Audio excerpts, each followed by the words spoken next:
Hello everyone, welcome to Storytime. I'm Teguh, and today's story is part 13? Part 13 of A Tale of Two Friends. As you recall in the last video, we had Neisha and Cleo be separated and trying to figure out why certain animals were taken.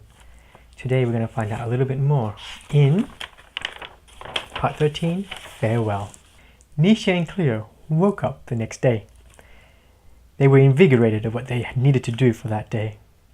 In the morning, they ate breakfast with everyone, and after had a quick meeting about what they were going to do for the day. Neisha had decided that she was going to pay attention to what people were saying and how the dogs needed to react to them. She was also going to note the animals that were shy and see what they needed to do to get them more confident to interact with the people that came into the shelters. Cleo's plan was along a similar vein. She was going to talk to the cats that were turning their noses towards the people to see why they weren't interacting with them. They talked to each other about random things until Karen came in with the first people of the day. It was a family of 4 looking for a dog. Neisha turned around and stayed at the back near the communication halls and lay down. She wasn't as good as Cleo at this whole observation thing, but she tried her best. As people came into the area, she took notes of all the dogs that were scared to see people. There was 5 of them, including, to Neisha's surprise, her mother. She would have to talk to her mother about that later. The people looked at each of the friendly dogs, as well as the shy ones. They said something to Karen. Karen proceeded to direct the family towards Cookie, an energetic small dog. She watched as Cookie jumped all over the place. The people said something to Cookie in an authoritative voice, but she didn't respond to it. They said it again, but this time waving their front paws. Again, nothing. Cookie spent the time just jumping around and wagging her tail and saying, The family moved on from her to Rusty, different from her friend that she met in the cages. He was a bit bigger than Cookie, but just as energetic. Again, the family said something in an authoritative, firm voice, but still, no response from Rusty. It wasn't until they waved their paws up and down and said it again that Rusty sat down on his hind legs. They held at their paws. He did the same thing too.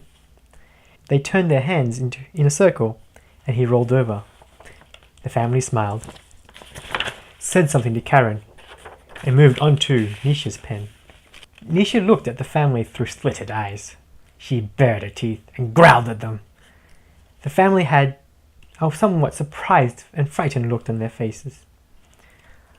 I'm sorry, she's new and she hasn't gotten used to people yet, Karen said, sounding apologetic. The family moved onto Neisha's mum's pen and did the same thing with her, with the paw gestures. Neisha, this time, repeated the gestures with her paws to memorize them, while at the same time keeping an eye out on how her mother acted. Even with the gestures, Neisha's mother gave a quizzical look at the people. After visiting one more dog, another small one, the family said something to Karen, and Rusty was taken out of the pen and allowed to interact with the family. Neisha looked outside and watched as they played with him. She smiled when she saw them having a great time outside. She went back to the corner and practiced the gestures. Up and down, sit. Paw out, put your hands on the paw. Round and round, roll. 3 gestures. It seemed simple enough. Neisha ran back to the hall and called out for Cleo to come. Wow, she called back. Wow. While Rusty was playing outside with the family, a lonely man had come into the cat's pen. All the cats looked at him. He lifted up his front paws and shook it in front of everyone. Many of the cats, after staring at him, turned and walked away, going back to their corners and grooming themselves. The ones that were interested in him walked close to the pen and called out to him in a loving voice. The man's face lit up and he went to Osiris, Cleo's ginger friend. Mikey opened up the pen and lifted Osiris up. Mikey gave her to the man, and he held her and started to stroke her. At once, her fur stood up and she jumped from the man's paws onto the ground. Mikey smiled nervously. He said something to the man, picked up Osiris and put her back into the cage. They went to the only other cat that showed interest in the man, her other friend, Bubbles. The same thing happened. Bubbles was taken out and given to the man. Bubbles crowed. As the man stroked him, the man smiled widened as he stroked Bubbles. He and Mikey said something to each other before they left with Bubbles. As soon as they left, Cleo went to Osiris.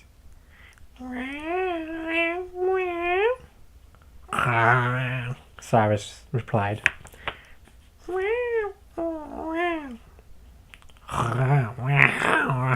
Osiris said bluntly. This answer left Cleo more confused than before.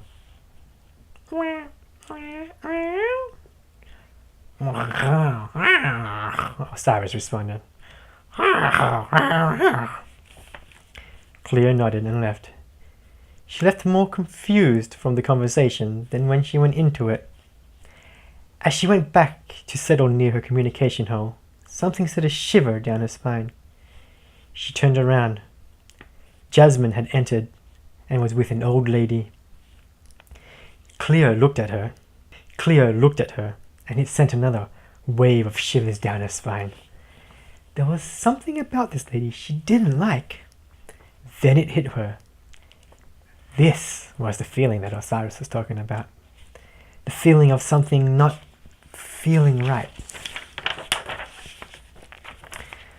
Although it didn't feel right to her, there were a few cats that liked the woman's presence. 4 of them, actually. One of them was her mother.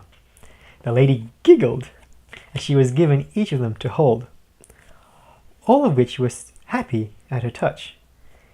The woman sounded nice enough and looked nice enough, but there was just this weird aura around her that Cleo didn't like. After holding each cat and talking to Jasmine for a bit, Cleo's mother and another cat was taken. Cleo was taken aback by this and called out, was the reply before she disappeared into another building. Cleo felt cold. Her eyes started to well up. She cried. She repeated it over and over again until Osiris came up to her and held her. Osiris tried to console her. Cleo replied. She paused for a bit to stifle her cries before she cried out again. Neisha called out. Cleo broke free from Osiris's grip and ran over to the hole. She said,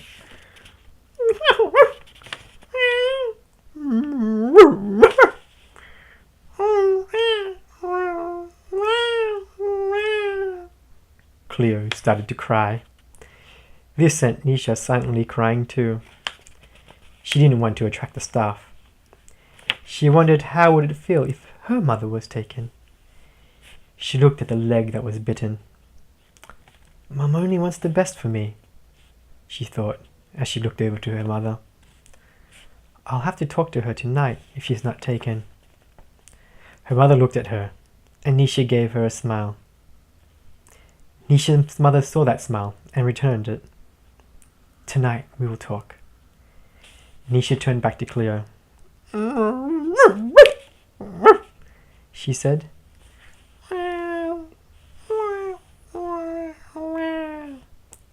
Cleo replied.